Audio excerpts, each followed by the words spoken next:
Anybody? Have you been affected by this virus at all? Yes, quite well. Not actually had the virus, but my business, because I'm a guitar teacher, has become quite tricky. Ooh. I'm doing lots. I've had to move to Skype now, so can't do one-on-one lessons. So I moved to Skype and having to adapt to that just to try and keep going at the minute. So quite an impact. So, I mean, I've been working from home, I have, so it's been sort of different, but at least I've been able to work, thankfully. Apart from having a baby, I've been all right. As you can see, I'm in the ROX broom cupboard at home. Your home office, is it? Yeah, you do what you can do, don't you? Yeah, yeah. I mean, first of all, I mean, Robert, I mean, I met you a couple of times and I've seen you with the previous band, Reese. Yeah. I mean, what happened? I mean, I didn't know what happened with the band. Sorry, I can hardly hear you. It's quite quiet. I do apologise. Turn off the crap music. You wrote it.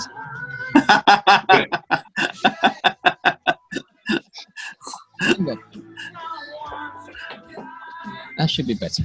Right. So, last time we caught up with you, you were still with Reese. Yeah, yeah. What happened? There was a lot of different things, really. I think we were all pulling in different directions, to be honest. And the drummer's missus was ill at the time, and the guitarist's mother was really ill at the time as well. And it just you know, fizzled out, really.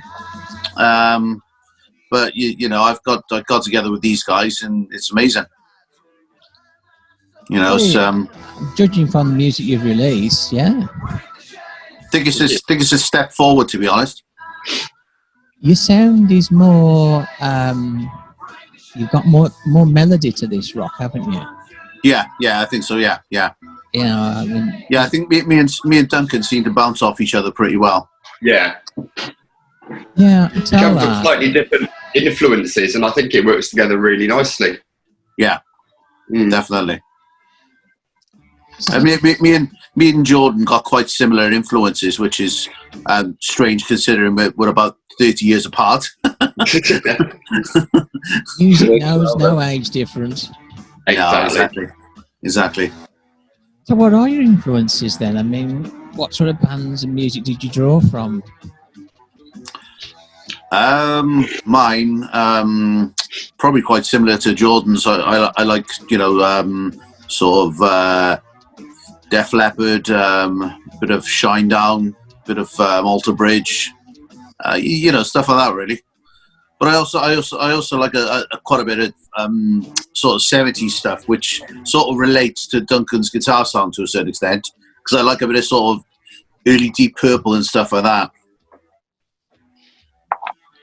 Whereas I'm sort of come from the Bowie, and then the sort of that experimental and the indie type stuff.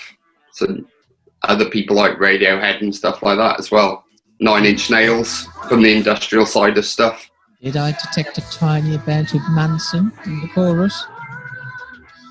I suppose there could be a little bit in there. Yeah. The multi-layered.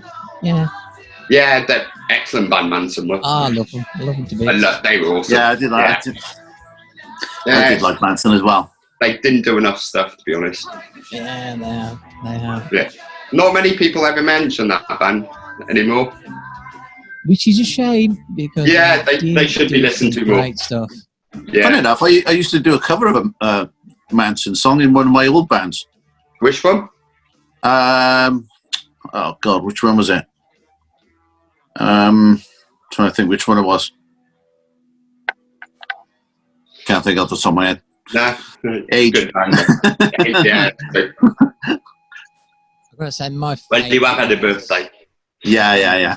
Wide Open Space for me. That was there. Wide Open Space was brilliant. Yeah. It might have been Wide Open Space, actually. Yeah. It was off that album anyway. No, superb album that was. It was brilliant. Yeah, love that. there is an element there, you know. You can sort of hear it the way you've multi-layered vocals on the chorus, and you know you've got that space. Yeah. Yeah, I think space is important in a song. A lot of times people just pile stuff on top of each other. Yeah, You need to let it breathe and just let things happen.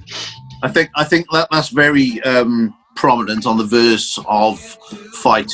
Yeah, because it you know you got the sort of questions and answers thing with the bass and the guitar, and you got the drums following it all the way through. Then so it works quite well. Yeah, I've got to say I've been very impressed with it, and you know I passed it around to my husband who's currently recovering from an infection himself. So I mean he's listening to it as well, and he loves it. So excellent. he likes it. Anybody likes it, because he's a picky fucker. Yeah, that's good. I think that the one thing about the EP as well, like all the songs are different. Yes, they are. I think a lot of different influences come in right the way through the whole EP. But then as a whole, it's relatively cohesive. I think you can tell it's us.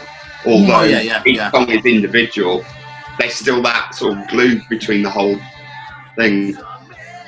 I think when you got, you know, like Jordan's got a you know, like his way of drumming, and Duncan's got his style of guitar. There's my vocals, and you know. How long have you been together? Probably less than a year, I think, to be honest. I think we met not long about a year ago or so, didn't we? Yeah. But then took a little while to get going. Yeah, it took a while, and then we messed around with an extra guitarist. We had a different drummer, and I think the band in its format now, I think we've probably been together about 6 months. Yeah, 6 or 8 months. Joined up with you guys last year, wasn't it? Yeah. Late last year you joined up, wasn't it? Yeah, it's probably since about September-ish time we've been three-piece, but it took a while to find our way, you know, and what we sounded like together, and find that sound where we all sort of meshed. Because we released a single last year called "When the Angels Lie," but I think we wanted to do something different and do something more that was sort of suited to the influences of the band and stuff, because I thought that track, it's a good track, it's a really good track, but I thought it was a bit... What's that? So it's a great song, but it's not quite us, is it? No, and I think with the bringing in the bits of keyboards and bits of synth and stuff on some of the other tracks which are on the EP, you can sort of get a sort of moulding of the sound, if you know what I mean. I mean, considering you haven't been together that long, really, you know, in band terms, I think what you've done is brilliant. Oh, cheers. Yeah, so usually a band's first EP is often quite raw and, you know, a bit unpolished and a bit unsure of themselves. You know, you'd have never guessed it's a 6-month-old band. That's cool. Credit to you. Thank you. But all this lockdown and virus and everything, I mean, that must have been especially hard for you guys. You know, well, we literally just about finished the EP, wasn't it, Dunk? It was it was the same day. We finished mixing at 9 o'clock and the studio shut basically at midnight and hasn't opened since. So we were under the gun a bit on that last day. It was kind of weird because we had to amend a couple of little bits and pieces after we'd done it. So they had to use a sort of cloud and sort of download the tracks from this cloud to their home studios and back and forth. It was a bit weird. Remote mixing on it in the end. Yeah. So you hadn't really heard the album as it came out. Yeah. And for, you know, from after the studio, as it were, I didn't really have to wait for everything to be fixed. Yeah, but fair dues to the studio blokes for doing that for us. They were brilliant. Oh, they did a great job. They did an amazing job. Yeah. So, I mean, I assume it was Pro Tools and everything was locked down to make it. So, tell us if you've got to keep still meeting back up again. to put the layers on? Well, we spent 5 days in the studio, wasn't it, recording it all? Yeah. And they just laid it all up. It was just the final mixing bits that were under the gun. Then, Because I think the last day when we were mixing, we were in there for like something like, was it 12 or 14 hours, something like that, mixing the whole EP. And I think the last track, our ears were a bit shot, weren't they? Yeah, because when we got away, the track sounded really, really bassy. But I think it was the fact that our ears were just gone. Yes. Yeah. But we had to get as close as we could on that day, didn't we? Yeah. Because of, it was circumstances. We knew they were shutting and weren't opening again. So we had to get as much as we possibly could done in that time, so we just blasted through. But yeah, I think it worked really well. But I think next year, I think most of the stuff because we're going to probably do an album next year, because we got quite a lot of songs backed up already, like probably nearly 15. And I think if we do an album next year, not if, I mean when. I think we'll do part of the recording at home rather than in the studio, because I think me and Duncan both got studios. I think it would only be the drums really, and maybe some of the vocals that would need to be done in the studio, but the rest of the stuff we can pretty much do at home anyway. It's the way it's done now, isn't it? So yeah, exactly. Saves time and money. Absolutely. Well, me and Duncan just bounce ideas back and forth via email, and then we compile something together, send it over to Jordan, and then Jordan chucks his bits and pieces on there, and then you got a song. Doing the magic. Yeah, but I mean, the album's in the can now, so to speak. But it must be hard distributing it now at the moment, without having any live shows to back it up and people to buy them at the shows and get your name out there. Yeah, well, we've had quite a few pre-sales on physical copies already, so we've I got to contact the manufacturers and get that all up and running and stuff. So it's good.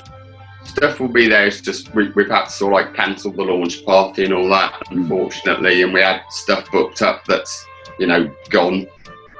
But it's a bit of a delay, but we're still doing quite a lot on social media and getting it out there, aren't we? So I think because the single's out next week as well, and we should have, fingers crossed, we should have the video out next week as well. When my computer gets back from the hospital. Another feeling. Yeah. So it sounds as if you're still feeling very positive.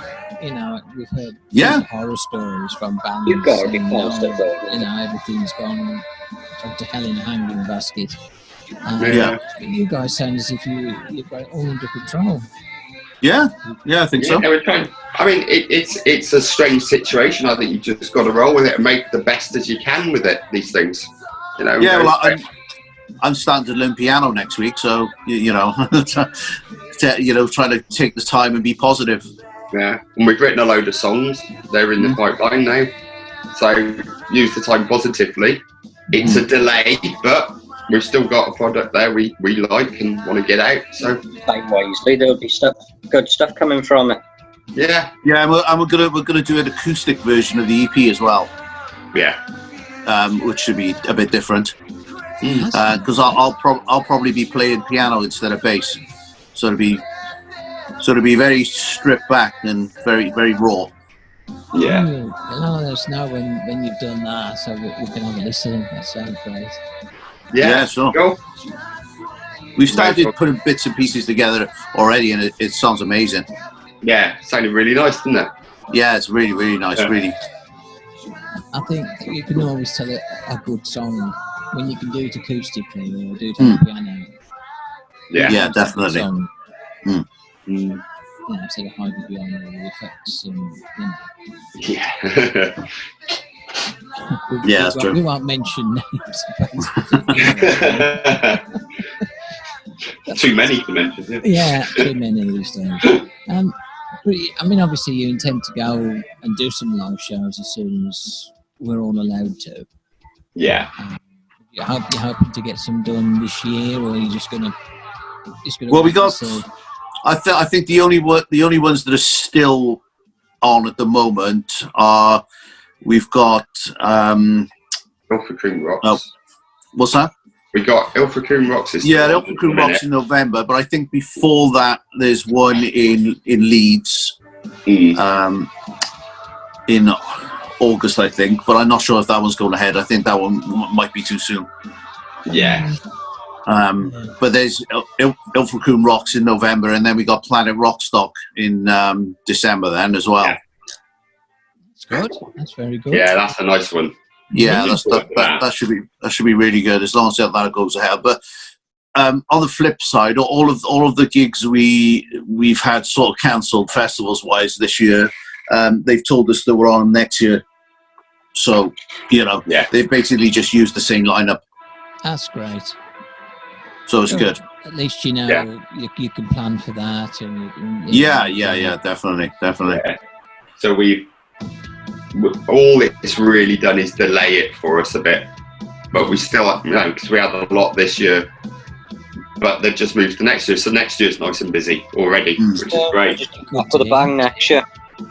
I think we got a gig in Fuel in Cardiff in November, which actually we could actually reschedule as our sort of launch maybe, and put it then. But we'll see what happens towards the end of the year. Really, you don't know if there's going to be another spike or what with this virus. Really.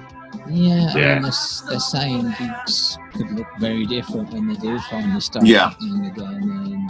I think you just got to be positive, and Sorry, you carry on. Go on, sorry. I'm just going to say, if you could send a message out to the organisers and to governments and things, I mean, as a band that wants to go back out there and wants to see the fans in as good a way as possible, what would you like to see happen? I mean, what can they do for you to make you feel safe? I'm not going to wear a mask on stage, so look like alternate. Yeah, I think the vocals would be a bit muffled with a mask. But I think people just got to be sensible at the end of the day. I think as long as people are sensible and not stupid over the next couple of months, I think we should get out the other side of this okay. But if people are silly and go to parks and meet in massive groups of people, since we've had this nice weather, people have been going to beaches and all that and crowding these beaches. It's crazy. Yeah, absolutely crazy. But I mean, if they was to bring in the ideas like they've got of having less people in the venue, and the bands further away than they normally are from the audience, are you guys cool with that? Yeah, I think there is ways of getting around it. You could obviously introduce like barriers or something, and have a certain amount of people between barriers or something like that, and they could all be wearing masks or whatever. It looked like a Slipknot concert, but it could be a new look. All different colour masks, and could bring out a new trend in rock masks or something. Leaves all over the mask. I think we haven't jumped on that wagon yet. I think we should have some masks done. I think with the Autumn Killers written across it. Yeah. Maybe a big autumn leaf in the middle or something. Be like Jordan's bass drum. One if you want to borrow it. What's that? Sorry. I'm wearing a Jason Voorhees mask if you want to borrow it. That might work. Well, listen, guys, it's been fantastic talking to you, and I wish you all the best with this new EP and live shows. Cheers. And really looking forward to hearing the new album. Obviously, we're going to plug the Autumn Killers and the new EP as much as we can. Wonderful. Thank you very much. All right. Yeah, thanks, Gary. Much appreciated. Real soon. Yeah, and thank you very much. Thank you. Cheers, Gary. Well and safe. Yeah, and you. Thanks. Bye. Bye.